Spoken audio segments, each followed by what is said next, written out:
Sí, sí se la escucha.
No.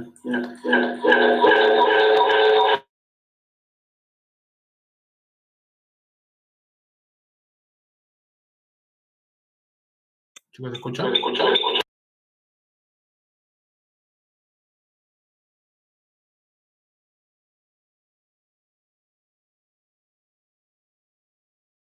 Ahora sí, chicos, ahora sí creo que sí se escucha, ¿verdad? ¿Se escucha mejor?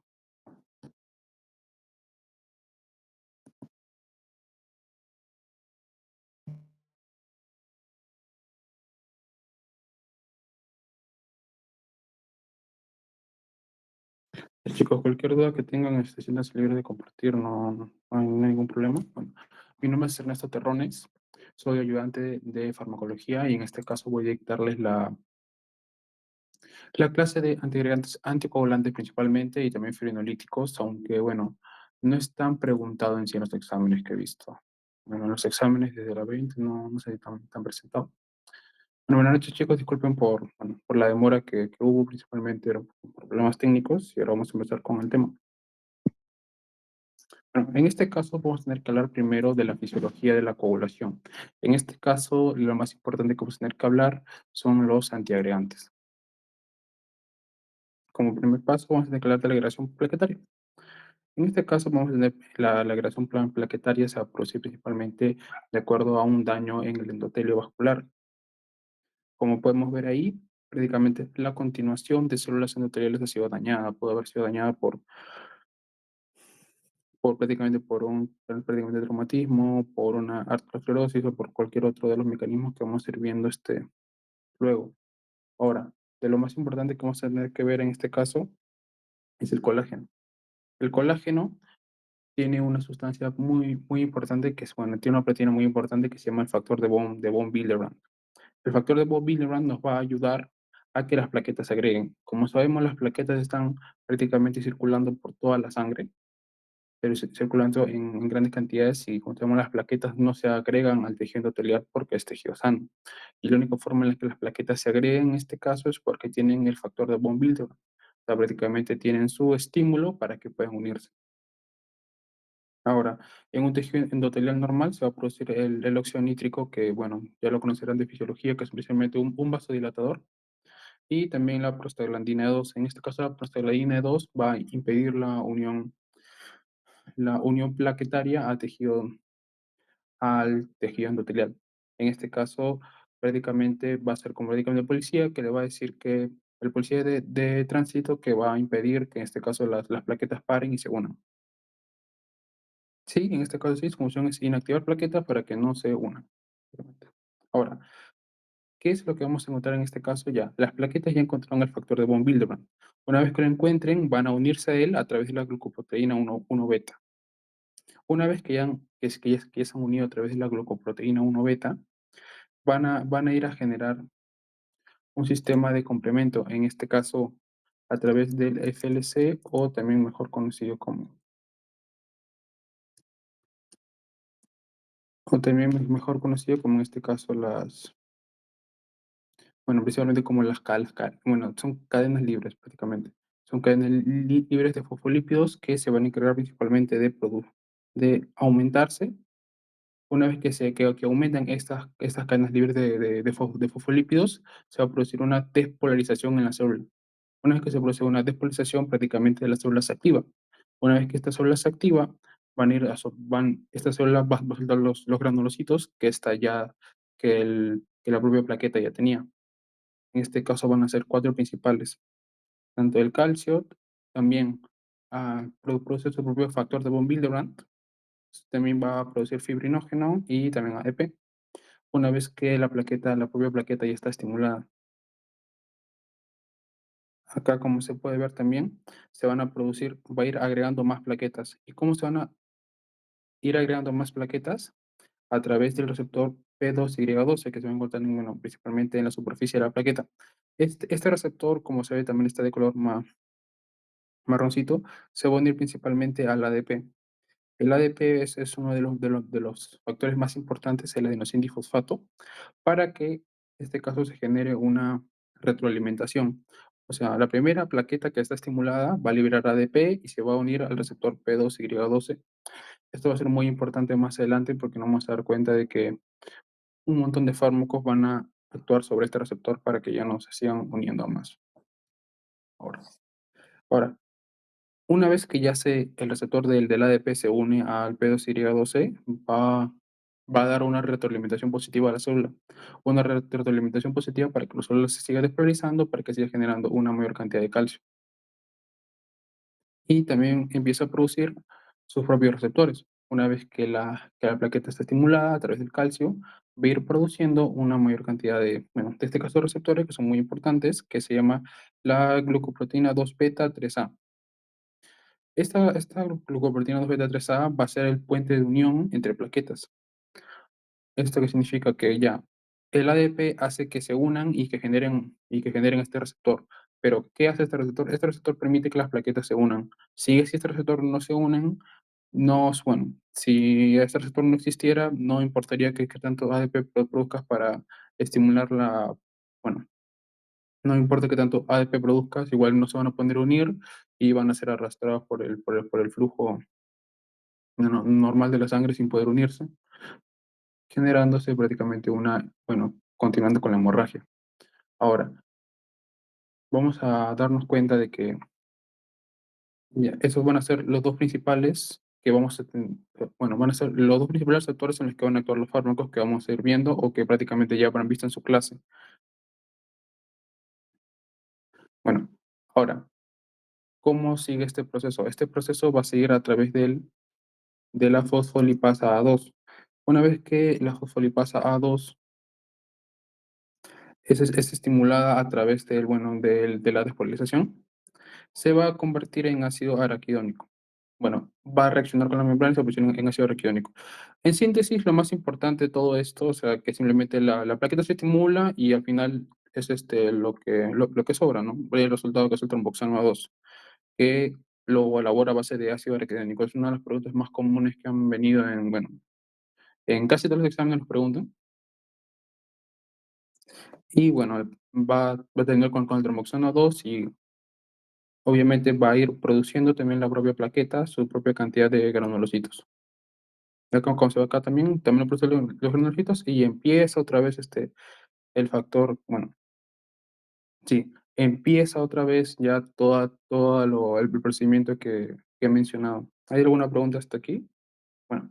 Aparte de eso, bueno, también hay unos 2 receptores que también son muy importantes, que son los receptores de tromboxano A2, que también van a estimular la propia célula. Discúlpeme, ¿alguien me escribió? No. Van a ser la propia el tromboxano 2 y por eso es tan importante inhibirlo principalmente, porque tiene sus propios receptores, el tromboxano A2, que son producidos a través de la estimulación o de la despolarización de la célula por calcio. Así que la propia célula va a ir produciendo sus receptores de tromboxano A2 y también se va a ir estimulando de esa manera. Como se ven acá, se encuentran en las células T. También, bueno, cada célula tiene receptores de ADP y ahora vamos a ver el ciclo en el que se inhibe. Como se ven acá, sí, también el ADP y el tromboxano A2 que se ven acá en los receptores van a ir seguir estimulando la célula. Entonces, la célula tiene que tener bueno, la plaqueta tiene que tener un límite. No puede estar agregándose ilimitadamente. En este caso, llega el AMP cíclico, que es uno de los principales inhibidores de los ácidos, bueno, de los ácidos grasos de cadena libre, que en este caso Ya, que en este caso van a ser los principales actores para que las plaquetas sigan activadas. En este caso vamos a encontrar también otro proteína importante que es la fosfodiesterasa 3, que también se va a encargar de inhibir el AMP, bueno, que se encarga de inhibir el AMP cíclico, que también se encuentra en las plaquetas.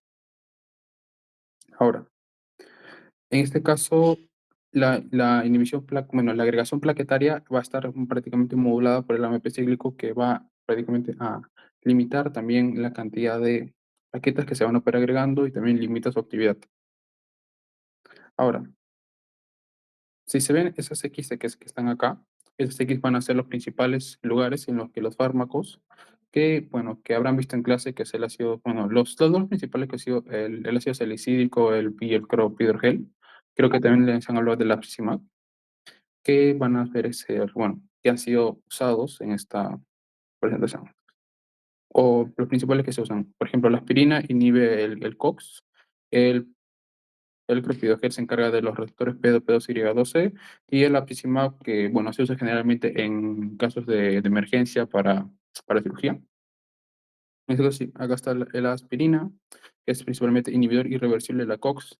Eso también es muy importante, bueno, que vamos a ver en la siguiente diapositiva. Vamos a ir escribiendo. Vamos a ver ya acerca del clopidogrel y el ticagrelor, que son los dos principales que supongo que habrán visto en clase o su defecto es el ticlodipina, seguramente lo habrán visto también. Ya, ahora vamos a hablar acerca de los integrantes. En este caso, de los integrantes voy a escribirlo con lápiz porque bueno, yo creo que es un poco más fácil y también nos voy a también un poco a hacer un poco de memoria lo que hemos visto en clase. Ya. Ahora vamos a hablar acerca del ácido acetylsalicílico, o también conocido como la aspirina. En este caso, como mencioné en la anterior diapositiva, su principal acción es inhibir el COX. El COX-1, en este caso, porque el COX-2 ya da otro tipo de efectos que no van a ser estudiados en esta clase. Ahora, también vamos a tener que hablar del clopidogrel, que simplemente es el Pavix, que es el P2Y12, y también del apsizimab, que bueno, supongo que lo habrán mencionado en clase, pero no sé si bueno, no han profundizado tanto en ese tema. Ya. Ahora vamos a hablar del ácido acetilsalicílico, o mejor conocido como ASA. En unos casos se conocen como ASA o si no, ASTA. Ya.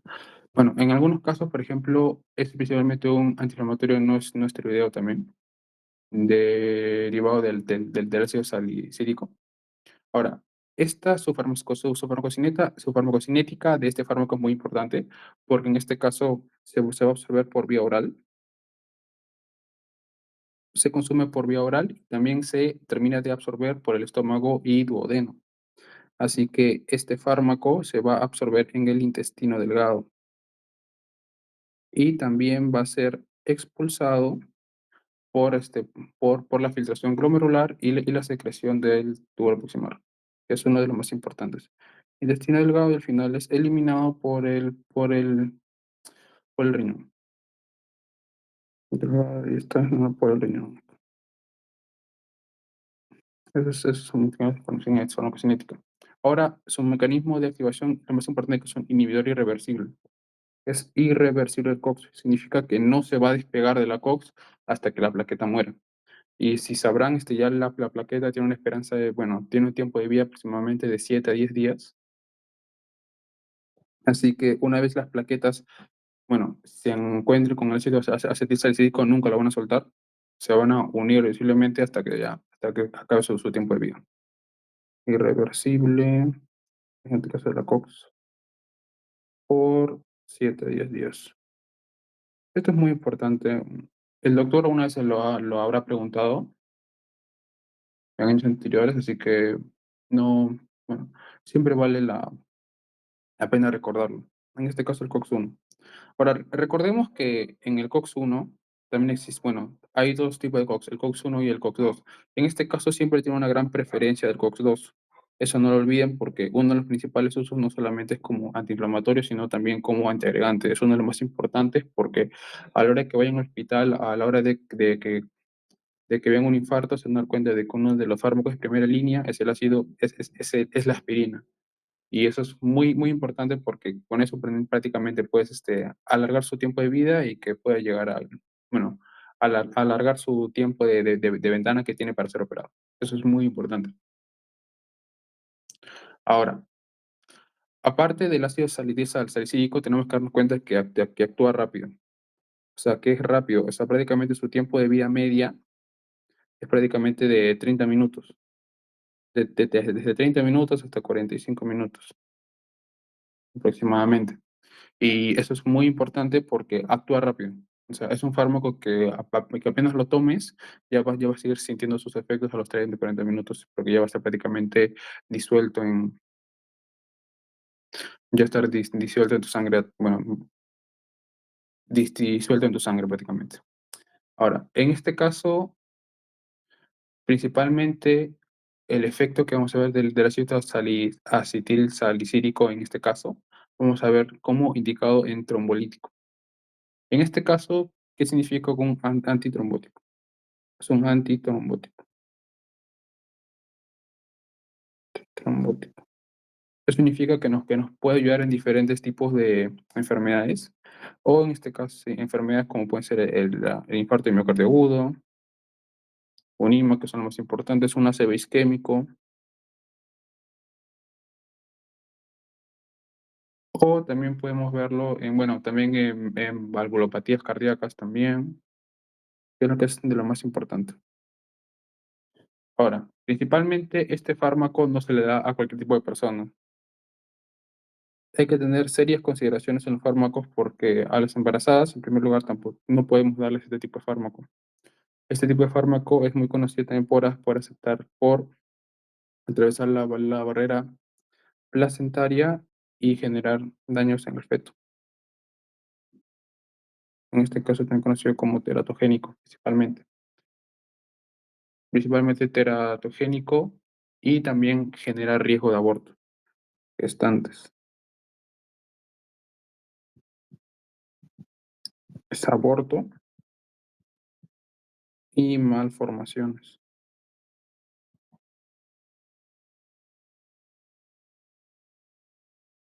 Otra cosa también, de lo más importante que tenemos que darnos cuenta es que tampoco podemos darlos en hemorragias. O sea, si el paciente se está muriendo prácticamente por una hemorragia o si está sangrando demasiado, no podemos darle obviamente este tipo de fármaco porque va a empezar bueno, va a seguir sangrando más, no va a poder hacer su coagulación normal. Ahora, aparte de eso que nos vamos a dar cuenta, de lo más importante que vamos a tener que ver acá es principalmente en úlceras también y en este caso en asma. En asma está contraindicado también. Son las tres contraindicaciones principales que vamos a ver a lo largo bueno, con el uso de este medicamento. Ahora, aparte de eso, vamos a tener que darnos cuenta de que el ácido acetil salicílico es nefrotóxico. Así que no podemos darlos en enfermedades, bueno, como se ve acá, su expresión también es finalizada por el riñón y tiene riesgo de nefrotoxicidad, por lo tanto no podemos darlo insuficiencia renal o en caso de enfermedades como injuria renal aguda. Esos serían los principales, lo más importante respecto al ácido acetilsalicílico. Y otro creo que fármaco que han visto o que probablemente les tomen es el clopidogel. En el caso del clopidogel es prácticamente similar, solamente que tiene prácticamente un mecanismo prácticamente. Uy, disculpe, no se escuchó. Sí, escucho. Ya, tiene prácticamente un efecto similar, solamente que en este caso, solam los principales recomendaciones que se podría dar en el caso del clopidogrel es que no se presenta un efecto sinérgico con el ácido acetilsalicílico, así que si en este caso necesitas una antiagregación en tiempo de una integración bastante rápida, puedes indicar este tipo de medicamento. Aparte de eso, también tiene una agregación plaquetaria irreversible. O sea, el clopidogel también es irreversible como el ácido acetilsalicílico y es uno de los características más importantes, ya que también su efecto máximo, bueno, se indica en casos también de infarto de miocardio agudo y también infarto cerebral y ACV isquémico. Lo más importante de este caso es que tiene un efecto más duradero. Prácticamente tiene un efecto de aproximadamente de 2 hasta 7 días, prácticamente. Prácticamente desde el segundo día ya está teniendo un efecto significativo. Y obviamente también su duración también dura desde 7 a 10 días, porque es el tiempo de vida de la plaqueta.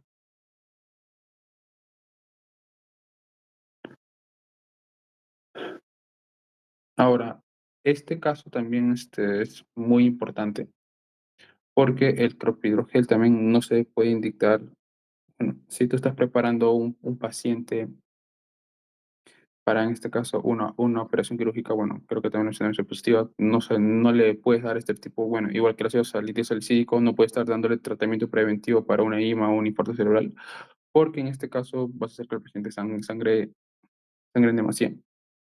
Ahora, otro de los principales, bueno, de los principales temas que prácticamente que les van a tomar el examen, esto sería prácticamente lo principal. Y respecto a las interacciones, que este medicamento creo que es lo más importante, tiene interacciones importantes con el omeprazol, esomeprazol y con el ciprofloxacino, principalmente con una gran cantidad de antibióticos que principalmente son, bueno, que hay que tener cuidado con este tipo de interacciones porque si no podemos darles algunos tipos de, bueno, podemos prácticamente hasta matar al paciente. Con los principales van a ser el omeprazol y el ciprofloxacino, que son los preguntados, floxacino y los carbamánemicos,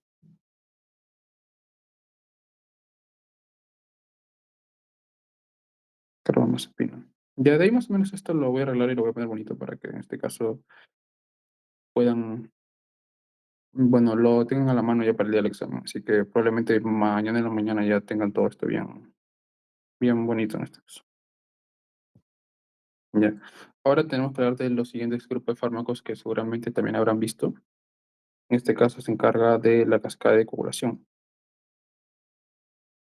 Bueno, primero tenemos que ver, para hablar de los anticoagulantes, tenemos que ver principalmente cómo es una cascada de coagulación y qué es lo que prácticamente produce.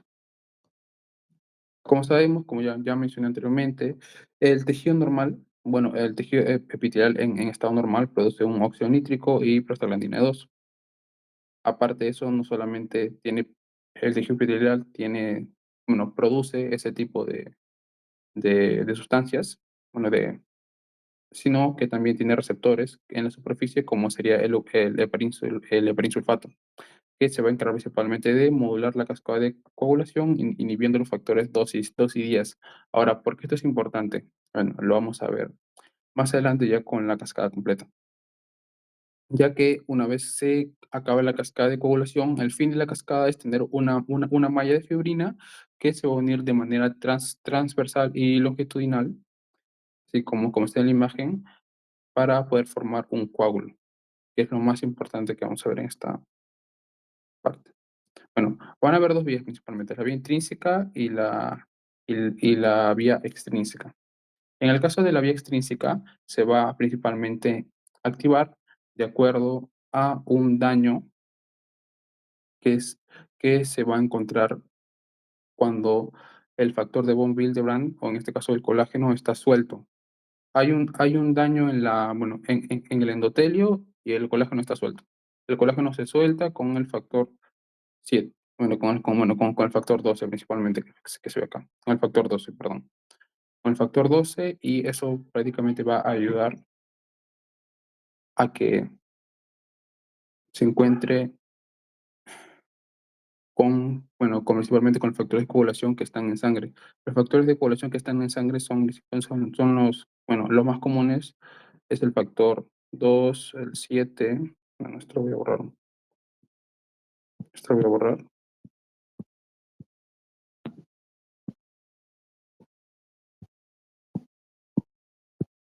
el 2, el 7, el 9 y el 10, que van a ser los principales que vamos a encontrar en sangre. Y en este caso, una vez se produce principalmente la vía intrínseca, su definición es que se encuentra con sustancias mm, polarizadas y negativas, con sustancias negativas en este caso. Y una de las principales sustancias en este caso negativas se podría hacer que es el colágeno. Así que se activa la vía intrínseca, el factor 12, activa el factor 11, luego activa el 9, y luego este termina uniéndose a la vía común, que va a ser la vía 10. También tenemos una vía intrínseca que también es el factor de daño tisular, principalmente. Esta vía es activada por la vía 7, por los factores, por el factor 7, y se activa a través del factor de daño tisular o el factor tisular. Se va a encontrar a través también de la vía, se hunde en la vía común a través del factor, convergen en el factor 10, y prácticamente están estimulados por calcio y también por los fosfolípidos de membrana de las plaquetas. No se ve aquí, pero principalmente estos factores, por ejemplo, el factor 9A, que es 9A, que es el 9 activado, va a prácticamente converger con las plaquetas que están acá, y en este caso, va a ser estimulado para que pueda activar el factor 10. Eso es prácticamente una de las cosas más importantes que tenemos que ver en esta cascada. Bueno, en realidad lo más importante de esta cascada son dos cosas principales. Una, esta cascada va a terminar en una vía común. Y otra es que va a terminar en una malla fibrina. En este caso, a través del factor de tromboplastina o el factor 2, o también conocido como factor de tromboplastina, se va a encargar a través de la fibrina. A través de producir fibrina, a través del fibrinógeno, nos va a llevar a la activación el factor 2, el factor de protrombina activado, nos va a llevar a la producción, o mejor caso, la activación del factor 13, que va a permitir que se forme una malla fibrina. ¿A qué me refiero con esto? Y porque es importante de que cuando se forma la fibrina, a través del fibrinógeno, el fibrinógeno son puntitos separados. Y entonces, ¿qué hace la fibrina? La fibrina los ordena en series prácticamente horizontales. Entonces, ¿qué hace el factor 13 que lo hace tan importante, que lo vuelve malla fibrina? O sea, prácticamente permite que estas fibrinas transversales horizontales, se unan horizontal y verticalmente, para poder prácticamente envolver todo el coágulo. Y los principales medicamentos que se van a encargar de inhibir, que vamos a ver más adelante, son el factor 10, el factor 2. Como nos damos cuenta, son principalmente solamente fármacos que vamos a encontrar, Vamos a inhibir factores principales de la vía común, que es el 10 y el 2. Vamos a hablar más adelante. Ahora tenemos que hablar prácticamente del hígado. El hígado es muy importante porque se encarga de producir los factores 2, 7, 9 y 10. ¿Cómo se van a ver acá? 2, 7, 9 y 10. Y también va a ser muy importante porque se van a encargar de mantener prácticamente la coagulación. Un hígado que prácticamente no es, bueno, prácticamente una persona que tiene insuficiencia hepática o cirrosis no va a tener los factores de coagulaciones, no va a tener los factores de coagulaciones que tendría una persona normal, obviamente. En este caso, la proteína C y la proteína S, a través del GGT, bueno, de la glucamin bueno, de la glucamin transferasa, va a ir siendo activados. En el hígado va a ser activado por la glutamin transferasa para producir estos factores. También las proteínas C y las proteínas C. Las proteínas C y las proteínas C son prácticamente elementos importantes de la cascada de coagulación. No sé si lo habrán visto en fisiopatología o fisiología, pero probablemente ya lo vean más adelante. Lo menciono en este caso porque es parte de la cascada y creo que es importante. La cascada, prácticamente lo que hace la proteína S, S es activa la proteína C para inhibir los factores prácticamente. En este caso, si se dan cuenta acá, este nivel factores 2 y 10. En este caso, se va a encargar principalmente de inhibir los factores 7 y 9. Es uno de la proteína C se va a encargar de inhibir factores 7 y 9, que son de los, también de los factores más importantes que vamos a encontrar a lo largo de la cascada. Ahora, uno de los elementos más importantes que vamos a encontrar acá en la vitamina K es la vitamina K reducida. La vitamina K reducida que vamos a ver en este caso, ¿de qué se encarga? La vitamina K es uno de los factores muy importantes, por ejemplo, cuando hablamos de coagulación, porque esta se va a reducir y oxidar para, en este caso, terminar produciendo la glucosil transferasa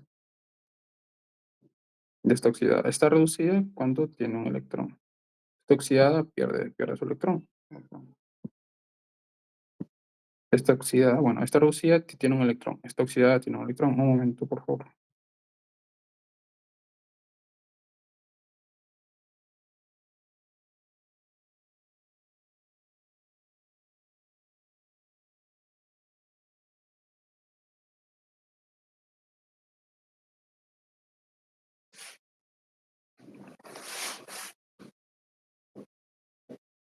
Ya. Ahora, en este caso, ¿cómo la vitamina K se, cómo la vitamina K se oxida? A través de una enzima. En caso de la vitamina K, epoxio-reductasa. La vitamina K, epoxio-reductasa, va a terminar siendo inhibida por un fármaco como se encuentra que se llama la warfarina. Ahora, ¿qué vamos a encontrar? Vamos a encontrar el fármaco dabigatran. Bueno, vamos a encontrar tres fármacos principales. El dabigatran, y el rivaroxaban y el apixaban.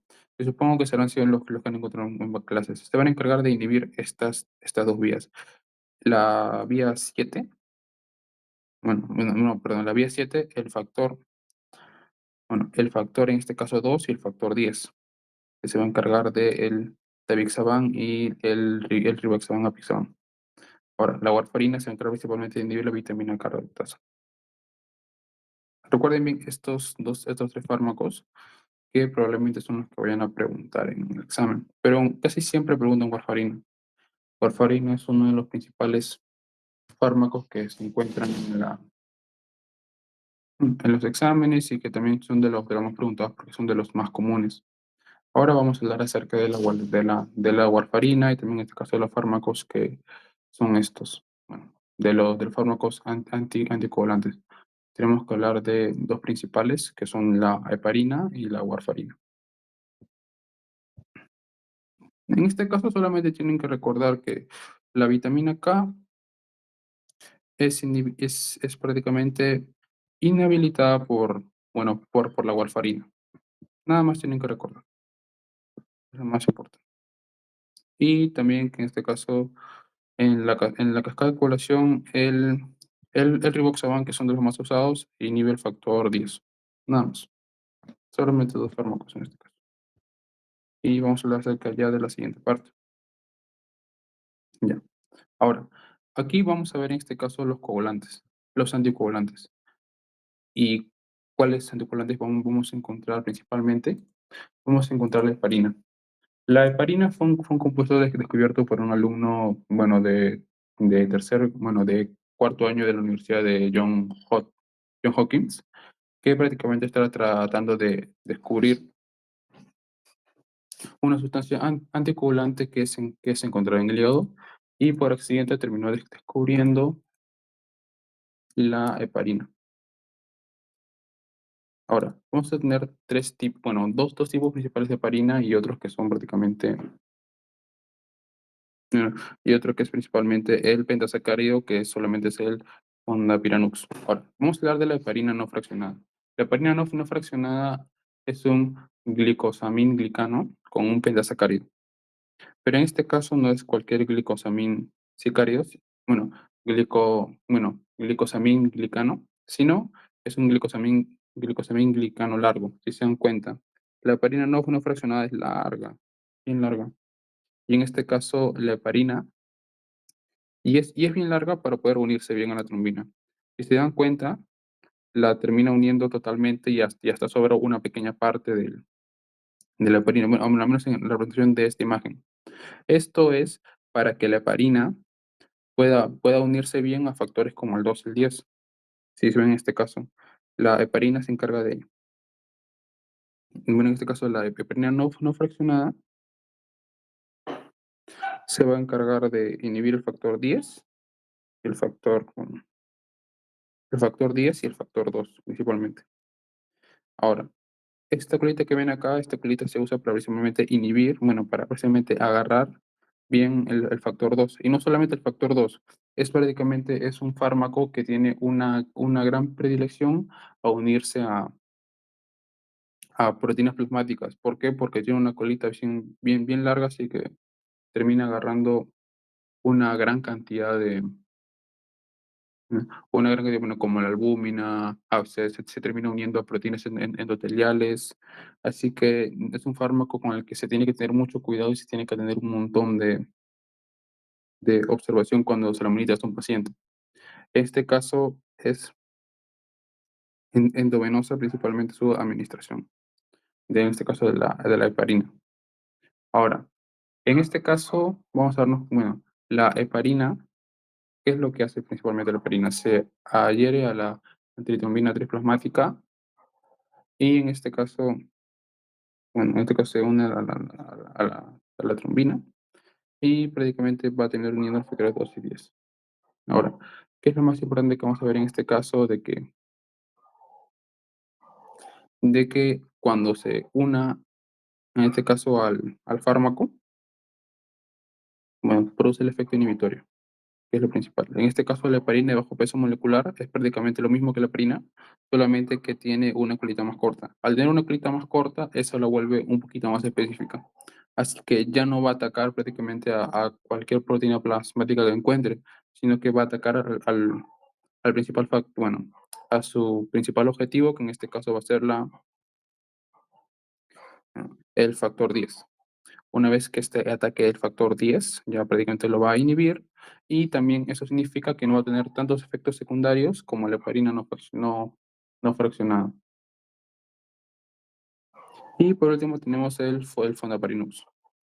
En este caso el fondaparinux es solamente un pentasacárido que ya es prácticamente totalmente directo contra el factor 10. Así que no va a haber en este caso no hay ningún tipo de, no, casi no tiene efectos secundarios. Ahora, en este caso, vamos a darnos cuenta que la heparina no causa, bueno, de lo más importante es como es un fármaco grande, te lo podría decir. Yo le digo, bueno, es un fármaco grande. En este caso no cruza la placenta, así que es un fármaco de elección en este caso para embarazadas. En este caso, esto se puede usar en embarazo. Un momento.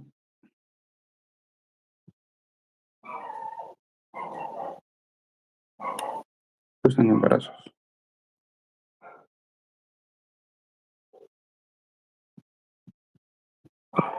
Se usan en embarazos. Ya.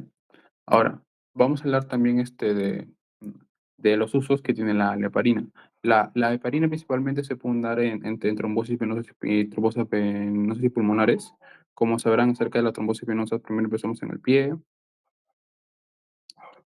prácticamente en una vena del pie. En este caso ya se libera un trombo, el trombo va hacia la vena cava inferior y bueno, luego de la vena cava inferior va al atrio derecho. Luego va bueno, al ventrículo derecho y luego mm, es, termina siendo eyectado por la arteria pulmonar y bueno, se va directamente hasta hasta los pulmones,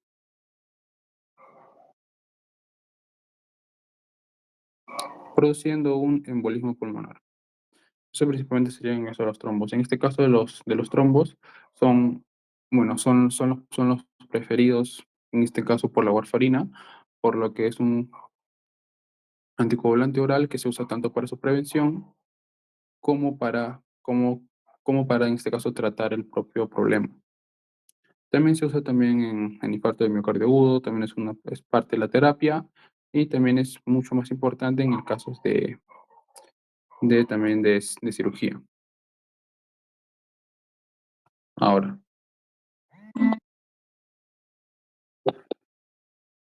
ya, ahora vamos a hablar acerca ya de las heparinas de bajo peso molecular. En este caso se aíslan a partir no, no, de la heparina estándar, prácticamente es la misma heparina, o sea, el pentasacárido, el 1, 2, 3, 4, 5, las 5 bolitas con la colita, es prácticamente lo mismo, solamente que lo único en lo que se diferencian es el que prácticamente uno está cortado. La heparina de bajo peso molecular está cortada, o sea, tiene un glicosamienglicano más corto que la heparina normal, por lo tanto va a tener una mayor selectividad y una menor cantidad de efectos adversos. Y el principal factor anticoagulante del que agarran es el factor 10. Eso sí, no lo olviden porque es bueno, de los objetivos principales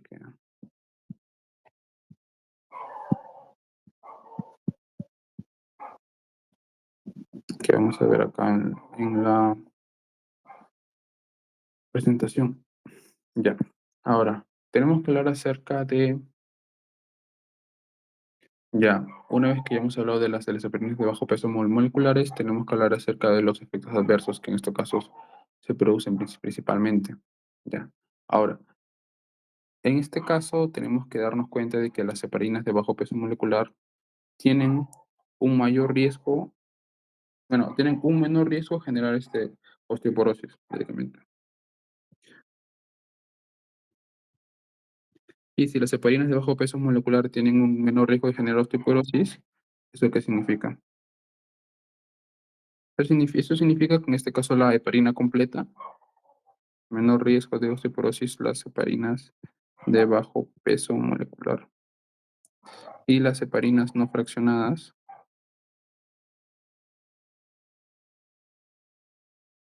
sí tienen un gran riesgo de generar prácticamente osteoporosis.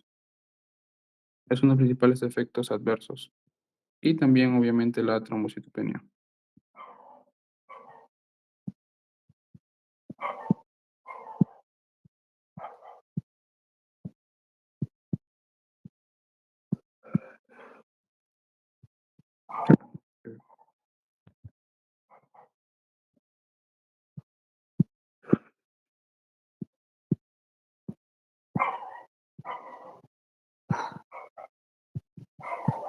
Ya, bueno, un momentito. Ya. Las heparinas no fraccionadas principalmente se encargan de producir, en este caso, la osteoporosis. Ahora, también que vamos a tener que darnos cuenta que, bueno, la heparina, igual que los integrantes, tampoco se usa en caso de hemorragias. Tampoco se usa en caso de hemorragias, porque está contraindicado en hemorragias, porque obviamente si no coagula bien la sangre, no va a poder sanar en este caso el paciente. Ahora, también en este caso producen un efecto conocido como aldosteronismo, que en este caso es poco frecuente y en este caso se usa en tratamientos prolongados. Bueno, generalmente se encuentra en tratamientos prolongados, así que no es muy probable que usen, bueno, que se use la heparina durante un tiempo prolongado porque este tipo de problemas son más frecuentes a partir de los 7 días.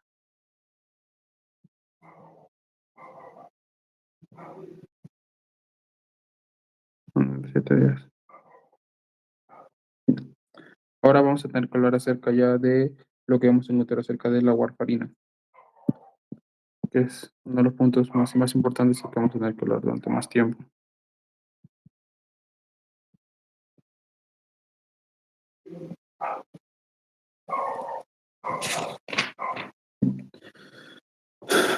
Ya. Ahora, en este caso de la warfarina, tenemos que darnos cuenta de 2 cosas principalmente. La warfarina es un antagonista de la vitamina K, como habíamos visto anteriormente. No dejaba que la vitamina K se oxide a través de la vitamina K, bueno, de la vitamina K reductasa.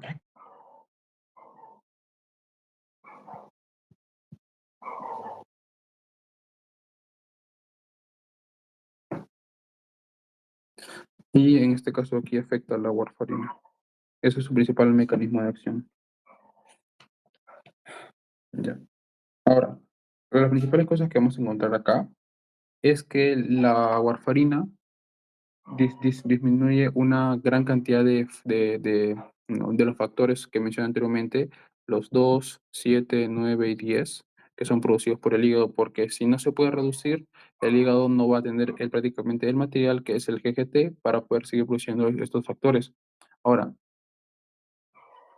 es muy importante también reconocer que la warfarina generalmente se toma, bueno, en dosis bajas, bueno, actualmente, principalmente de 5 miligramos por día, tiene una dosis de 5 miligramos por día por vía oral. Y aparte de eso, que es que generalmente no se debe tomar con alimentos. No se debe tomar con alimentos porque generalmente esto impide la absorción del medicamento, no alimentos. No, esto impide la absorción del alimento. Ahora, la vida de este medicamento es bastante, bueno, bastante largo, diría yo. Su vida media es de 25 a, bueno, desde 20 hasta 70 horas, y también su acción es prácticamente es prolongada, puede durar desde un día hasta 6 días, prácticamente, desde un día hasta 6 días. Ahora, la warfarina principalmente es uno de los fármacos que también tiene una gran recepción por las proteínas plasmáticas, así que prácticamente la cantidad que le demos, un 5%, la cantidad que le damos, los 5 miligramos, probablemente solamente un 1% llegue a tener su efecto completo, lo cual es, bueno, 5 miligramos parece poco, pero teniendo en cuenta la cantidad de vitamina K que tenemos en el cuerpo, es es algo que tenemos que tener en consideración. Ahora, tenemos que darnos cuenta de algo más que también es muy importante. La warfarina también tiene efectos tóxicos muy graves.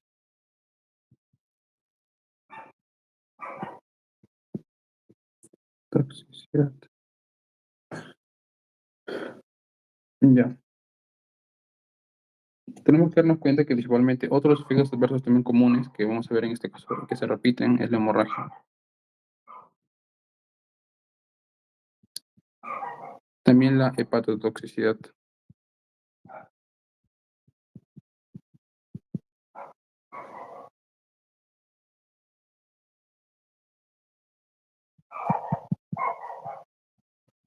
La hepatotoxicidad, ya que principalmente no solamente se inhibe, bueno, se podría decir que no solamente inhibe los factores 2, 7, 9 y 10, sino que también prácticamente impide las funciones normales del hígado, por lo que se puede generar algún tipo de, bueno, bueno, se puede generar alguna insuficiencia, pero es muy raro. O sea, este efecto es raro, pero es muy preguntado en este caso. Es infrecuente.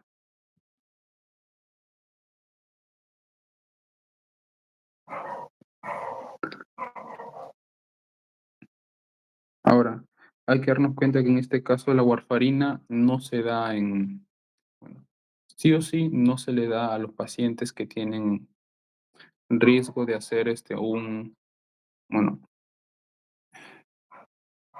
sí, que básicamente que tienen un riesgo de prácticamente tener de tener bueno, hemorragias intracraneales, que es una de las razones más importantes de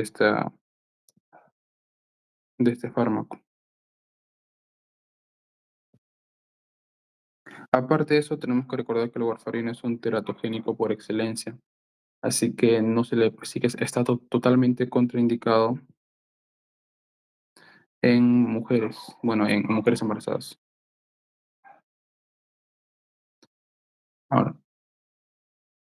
Ahora ¿cuál sería cuál sería el antagonista de prácticamente la cura para la vitamina K que podemos encontrar en este caso?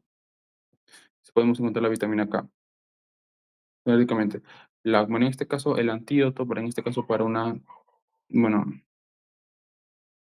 por una intoxicación por consumo de warfarina, se le tiene que prácticamente dar vitamina K. Y en este caso también para el otro, bueno, la otra cura que en este caso que se puede encontrar para un momento,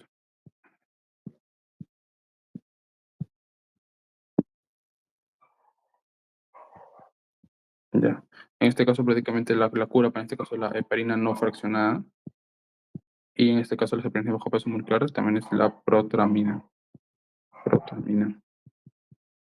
Eso es muy importante aunque también es, bueno, es parte importante del tratamiento saber qué tipos de antiantídoto puede darse en este caso el paciente viene con una intoxicación o no por abuso de estos fármacos. Ya.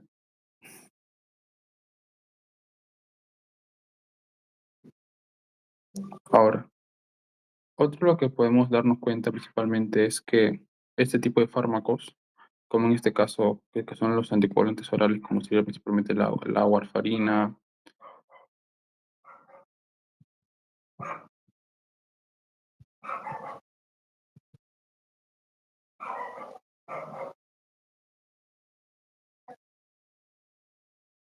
es que no van a, bueno, tienen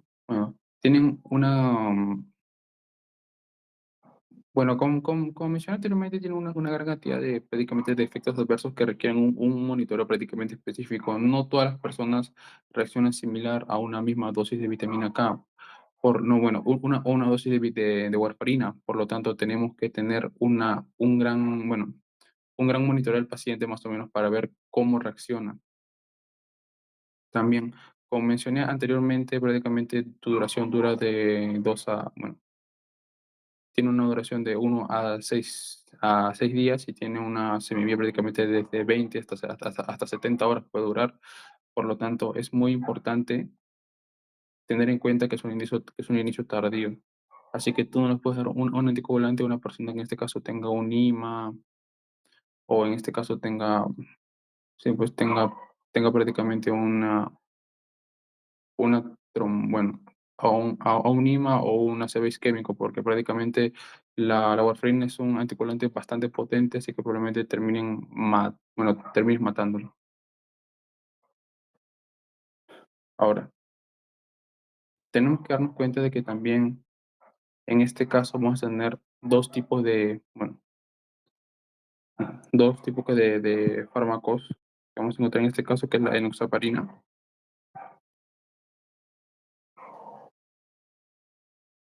y la nadopandrina, que es la enoxaparina y la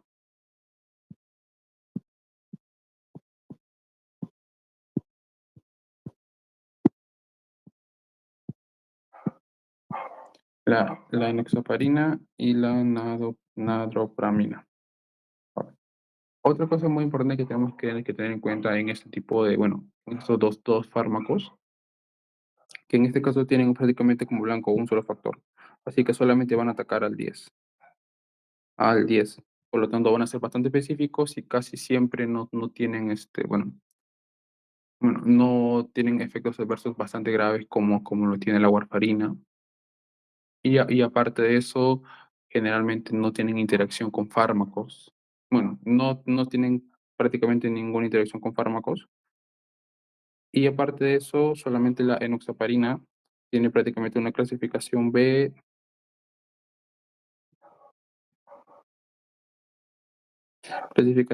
para, en este caso, de riesgo de, sí, tiene una clasificación B de riesgo para personas embarazadas. Así que en este caso la enoxaparina sí puede ser indicada en, en mujeres embarazadas. Sería principalmente eso. Yo en un momento terminaré bueno, ya lo pondré todo escrito acá, solamente quería hacerlo como una especie de memoria. Y vamos a hablar acerca ya de los fibrinolíticos, que son de las cosas más importantes que vamos a encontrar acá. Principalmente en el caso de los fibrinolíticos vamos a encontrar un par de cosas que ya se dan una vez ya acabada ya la cascada de coagula. Bueno, ya la cascada de coagulación, ya se formó la valla de fibrina. Bueno, no, bueno, ¿cómo se ve acá? Bueno, la malla fibrina, así que prácticamente el cuerpo ya se sanó, porque como se ve acá, el tejido endotelial, así que ya no se necesita la malla fibrina. Así que en este caso se va a producir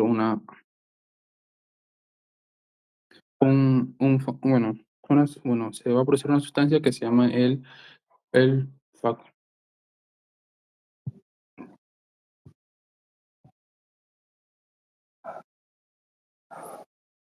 el activador tisular de plasminógeno.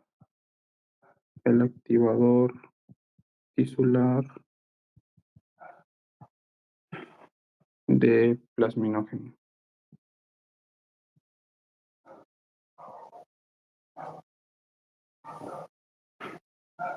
Que prácticamente, como escucha su nombre, prácticamente va a activar el plasminógeno. Y en este caso, el plasminógeno activado termina produciendo la plasmina. Y la plasmina ya es la que principalmente se encarga de la degradación de la fibrina. O sea, todo prácticamente que es con el activador tisular de plasminógeno. O en este caso conocido como TPA. Y los principales que se encargan bueno, en este caso, de destruir la malla fibrina es la plasmina. Esto generalmente está modulado por el bueno, alfa 2 antiplamina. Y los fármacos que vamos a encontrar principalmente en este caso, como el fibrinolítico principal, van a ser el at- atelplase, que principalmente que es el atelplase, acá lo escrito mal, ¿no? Atelplase, mm, que es uno de los fármacos que vamos a encontrar en este caso, que son de los más específicos. Y también vamos a encontrar las uroquinasas y las estreptoquinasas. En este caso, no son usadas prácticamente porque tienen una gran cantidad de efectos adversos y ya prácticamente han dejado todo el mercado. ¿Y de qué se encargan? Es de estos fármacos como que es el alteplase. El alteplase es muy específico, así que solamente se va a unir al factor al factor activador de plasminógeno. Así que este va a seguir estimulando el factor de activador, bueno, el activador de plasminógeno, así que va a seguir produciéndose una mayor cantidad de plasminógeno, llevando a la plasmina y también bueno, terminando en una mayor degradación. Ahora, hay que tener en cuenta que el atelplase también está indicado también en casos como infarto de miocardio agudo, de IMA y en este caso de ACV isquémico. Pero como son fármacos que en este caso bastante caros, generalmente no se usan en primera línea. Ya, en este caso vamos a ir con algunas preguntas. Ya, bueno, ya para terminar en este caso. Así que, bueno, en este caso voy a la primera pregunta. ¿Cuál es la indicación en base a las propiedades farmacodinámicas del ácido acetilsalicílico que permite que se use preferentemente incluso a dosis bajas? Esta es una pregunta reciente, creo, hace 2, 3 años. ¿Alguna, bueno, alguna pregunta, algo?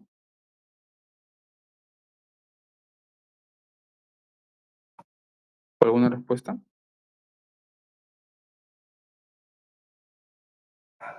Ya, por ejemplo, ya, en este caso,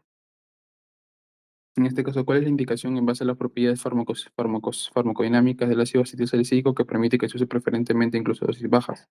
En este caso, no se usa en el tratamiento de la dismenorrea, tampoco en la inflamación ocular, no está, bueno, preferentemente tampoco se usa en la enfermedad periodontal, en el cierre del ducto icterioso tampoco es un fármaco, bueno, prácticamente no está indicado para, no, principalmente para este tipo de enfermedades. Ahora, principalmente dice incluso a dosis bajas. Cuando se refiere que es incluso a dosis bajas, significa que este fármaco, como el ácido acetilsalicílico, puede ser indicado en pequeñas cantidades, porque desde 75 hasta 100 miligramos diariamente para tener un efecto, en este caso, antiagregante. Esto es lo que se hacía antes con embarazadas. Bueno, se trataba de hacer eso, o sea, prácticamente se modulaba cuando no habían otro tipo de fármacos, se modulaba a pequeñas cantidades muy bajas para tratar de limitar el efecto teratogénico, pero de todas maneras se conseguía el efecto antiagregante. Por lo tanto, sería esta la clave.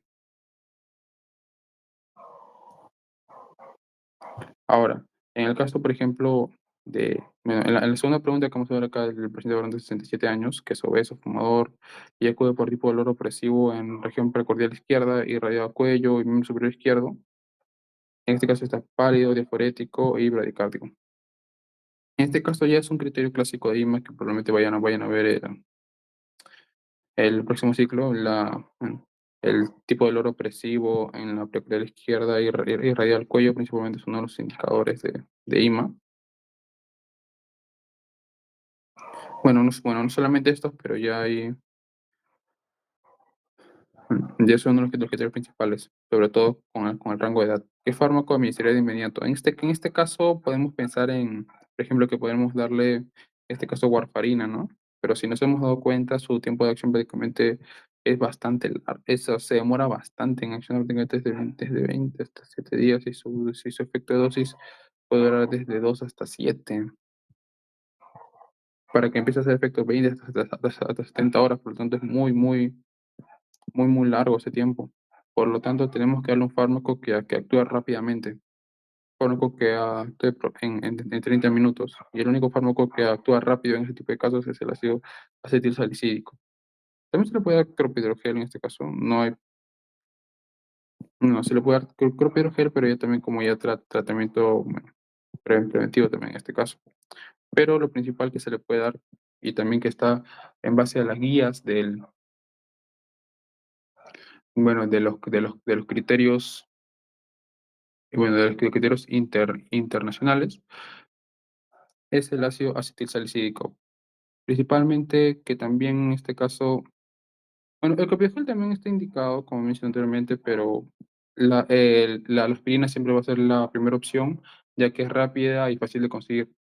En este caso, la warfarina, su principal objetivo es evitar coágulos a largo plazo, no para un infarto que es prácticamente inmediato y que el Aflibercept, en este caso, es un medicamento que también puede funcionar, también es un antiagregante, pero no se usa de entrada. También tiene un efecto rápido, pero no es tan común usarlo. Ya, por ejemplo, ahora, en este caso vamos a hablar acerca de, bueno, la pregunta 3 en este caso ya trata acerca de bueno, acá mismo de su diagnóstico, un tromboembolismo pulmonar. Cuando tenemos un tromboembolismo pulmonar, que es causado como un coágulo de sangre, como mencioné anteriormente, un coágulo que va desde los pies, pasa por la vena cava inferior, va al atrio derecho, bueno, hasta el ventrículo derecho, luego se va al pulmón. vamos a tener que en este caso usar ya otro tipo de tratamiento, como en este caso ya es un coágulo que prácticamente va a los pulmones y bloquea el paso de aire. Eso le permite, bueno, eso se traduce en disnea y también este dolor en el pecho. Es un, esto prácticamente nos tiene que hacer actuar bastante rápido. El integrante no sirve porque ya está formado el coágulo, así que lo principal que con lo que tenemos que actuar aquí es heparina no fraccionada. La heparina no fraccionada prácticamente va a impedir, en este caso, que en este caso, que los coágulos que este paciente tenga, porque no solamente son unos, probablemente sean varios, sean más grandes y también va a limitar prácticamente la agregación. En este caso, el salbutamol, estequiolasma, la warfarina, como mencioné anteriormente, es para casos de largo plazo y no se usan de inmediato. El axisimab, y en el caso el oximac y el clopidogrel bueno, principalmente no están hechos para principalmente como anticoagulantes y no, bueno, bueno, su objetivo principal no es ser un anticoagulante, aunque también pueden tener cierto tipo de efecto, pero no es su principal función. En este caso, ya tenemos ya la pregunta 4 que en este caso, en la fibrilación auricular, si un paciente que recibe warfarina, presenta sangrado en sangre gingival y presenta un INR mayor a 4. Ahora, el principal dato que hemos encontrado aquí es que prácticamente que recibe warfarina presenta sangrado nasal y gingival. Significa que ya prácticamente está desarrollando una hemorragia. Entonces tenemos que darle un antídoto rápidamente. Y el antídoto que se mete de la warfarina es la vitamina K. Y ya, bueno, para la última pregunta que hemos encontrado acá es bueno, es una mujer de 56 años que viene recibiendo heparina no fraccionada, presenta sangrado y un tipo parcial de tromboplastina activado prolongado. Nos damos cuenta de que viene recibiendo heparina no fraccionada durante un largo tiempo. ¿Y cuál es el fármaco que generalmente se usa como antídoto? En este caso, las proteínas que lo mencioné anteriormente. Bueno, bueno, eso sería todo por ahora. En este caso, traté de hacer un repaso bastante rápido de anticoagulantes. Todas las preguntas y todo esto se lo voy a pasar en este caso bueno, con las tablas, todo lo que he mencionado ya escrito. Bueno, fácil para repasar y estas son las planchitas que van a venir prácticamente, porque son de los últimos 4 años, creo que han venido, bueno, vienen pocas preguntas o preguntas muy fáciles, como por ejemplo, ¿cuál es ejemplo, de qué es lo que inhibe el ácido acetil salicílico o si es irreversible o no? Y, o sea, preguntan cosas bastante fáciles, con tal de que recuerden que el ácido acetil salicílico y los antiagregantes son por efecto inmediato. En este caso, el ácido acetil salicílico tiene prácticamente prioridad frente a otros antiagregantes ya por su rápido efecto y también por lo fácil que es encontrarlo. En este caso, la heparina no fraccionada y la heparina es usada prácticamente para lo mismo, pero en este caso ya para coágulos formados como en este caso trombosis venosa y arterial. Y en este caso la warfarina prácticamente está indicado prácticamente para tratamientos prolongados que quieren o prácticamente tratamientos que son de prevención. Eso sería todo, chicos.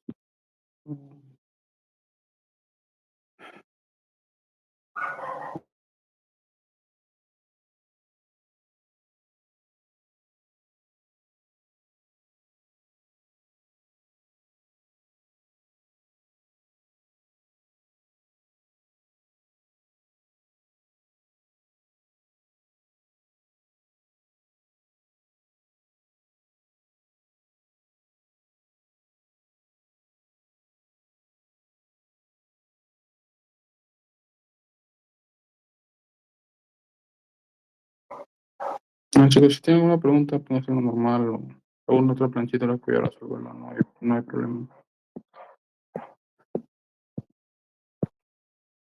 Bueno, si no, eso va a ser prácticamente todo de mi parte. Si tienen otra duda o pregunta normal, nos hacen llegar a través de sus delegados. Ya las preguntas, las planchitas, ya las que, bueno, las preguntas resueltas ya se las voy a pasar y ya no hay. ningún inconveniente. Ya, muchas gracias.